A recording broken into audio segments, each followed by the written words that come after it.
There were 100 people that died. Over 12,000 lost their homes. About 2,000 structures burned to the ground. Um, Lahaina was the first capital of the Hawaiian Kingdom, so there was a lot of historic sites, a lot of historic heritage that was just lost, just burned down. Cost of damages alone is 6 billion, not to mention the economic impact because it was also a major tourist spot. And the whole tourism sector of the entire island just ground to a halt for months, still trying to come back, still barely coming back. And then there's toxic chemicals in the air, soil, groundwater. Well, in the air and soil, and as we're getting into the rainy season now, even though it's dry, there's danger of it getting into the groundwater, into the ocean and the reefs because it's a coastal town. So causes and context. Um, so we can look at the causes in terms of immediate causes and then more long-term causes or historic causes. And we can look at them as environmental and then also social or economic or cultural, if you want to call it that. And I'll explain what I mean by that.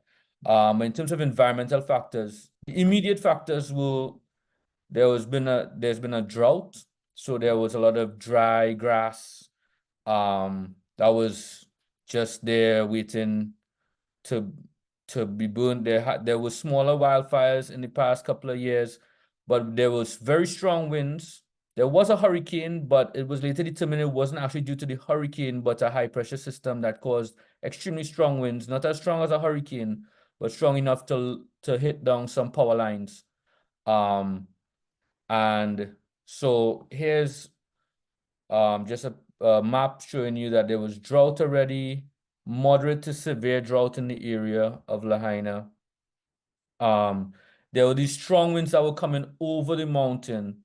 And again, the mountain provides a rain shadow. So most of the rainfall falls on the windward side of the mountain, and on this side where Lahaina is very dry. And then the wind coming down the mountain was just feeding the flames. At first it hit down the power lines, and then once the flames got started, that was just fanning those flames. And then the flames and the heat from the fire also radiated towards the mountain and kind of reflected as well. So just kind of was cooking like in an oven. So those are the immediate environmental factors, but the immediate infrastructure factors that made it even worse was well, the power lines that went down were not de-energized. So that was something that could have been done, that could have stopped the fire because they knew that there was a fire risk. They could have turned off the power preemptively.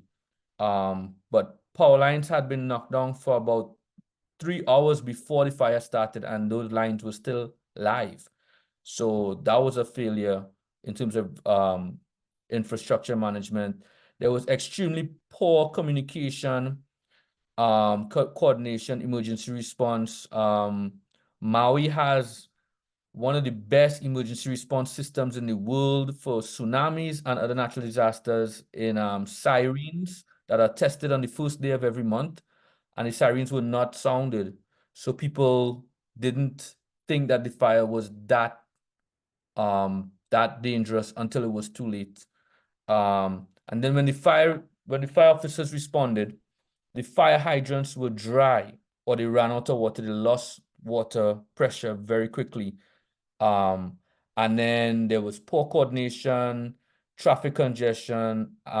People ended up having to just leave their cars and run to the ocean and jump in. It's amazing that only 100 people died because for a while there were about 3,000 people unaccounted for. But some people had to spend the night in the sea, and the flames and smoke was coming at them. But so those are some of the immediate causes. If you look at some of the long-term causes or historical causes, the area that burnt, the dry grass that provided all the fuel for the fire was abandoned sugarcane plantations. And this is after about 100 years of monoculture, which is unsustainable, which was profit-driven, planting one crop, or in some places pineapple, some cases sugarcane.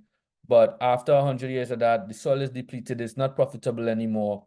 And so it was abandoned and just left, and just grass grew up. But that monoculture, it's important to understand that that replaced an indigenous system of stewardship of the land. This stewardship of the land was developed over a couple centuries. It was connected to the land. It was based on people who were connected to the land. So they took care of the land in a holistic way that provided for collective needs, which had diversity of crops.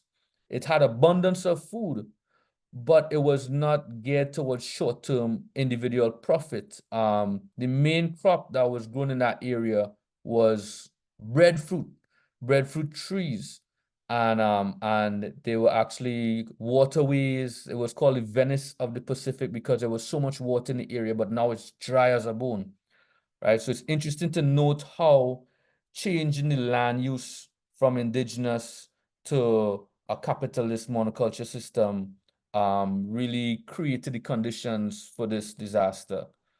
In terms of infrastructure, the historical background is that the place has been developed more for tourists and investors rather than for locals. So there's a big problem with water diversion, where only 25% of the water goes to locals, 75% goes to hotels and high-end residences that have swimming pools and all this kind of thing when the place is in a drought, so there's very little water that's actually flowing in the natural waterways, which is exacerbating the dryness of the land. The emergency and other services, again, they're not properly prepared for something like this. Interestingly, the nepotism, like I said, with the siren system, the guy who was in charge, the guy who was the head of the emergency response, he was not even on the island. And when all the information came out, it turns out that he was completely underqualified for the job, and got the job because he happened to be the friend of somebody who had some position some years ago, and he never actually had to deal with a disaster like this before. So when it came up, he had no idea what to do. And that's why the sirens were never activated. And then this is interesting. The power lines, the power company, their poles were not maintained, and studies have shown that they knew that the poles needed to be replaced, and they didn't do it because it wasn't profitable.